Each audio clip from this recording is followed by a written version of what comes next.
In 2014, the Pope actually called for military action against the fledgling Islamic State caliphate. First attempt at a functioning caliphate since the Ottoman Empire. Within 5.5 weeks, the Pope called for military action, and within 30 hours, the U.S. hit the target. And what was Obama and the United States called after that? To Obama, the dog of Rome. The Pope said attack or sic 'em, and the U.S. bit.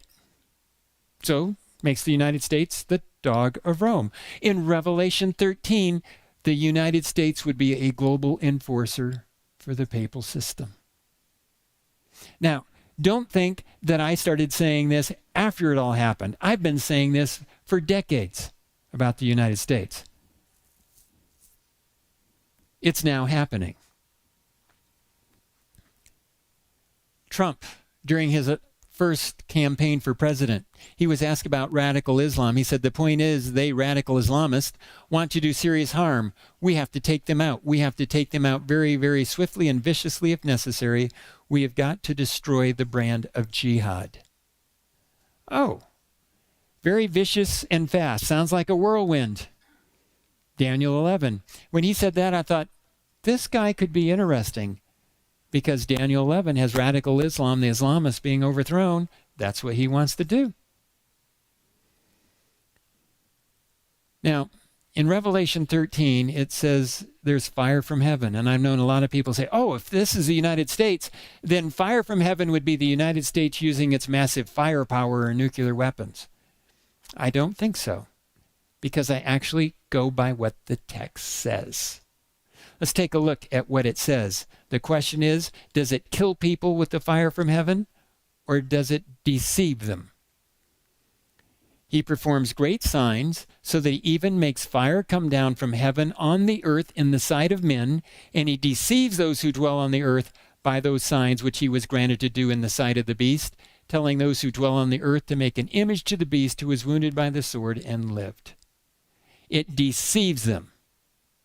So fire from heaven would have to be something else. And biblically, fire from heaven is one of two things, and they both fit.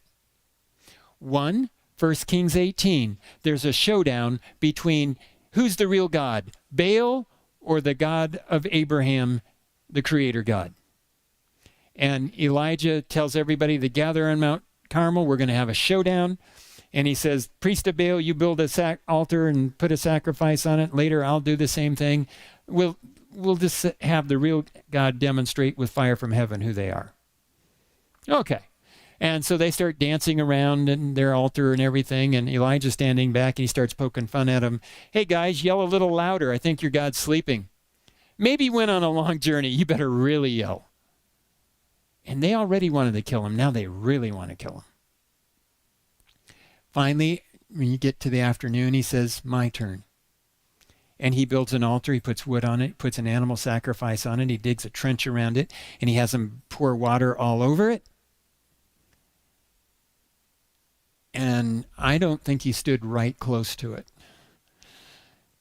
He asked God to show him who the real God is. There's a blast of fire. It burns the sacrifice, the wood, the stones, and the water. And it says when the people got up off their faces, everybody hit the dirt.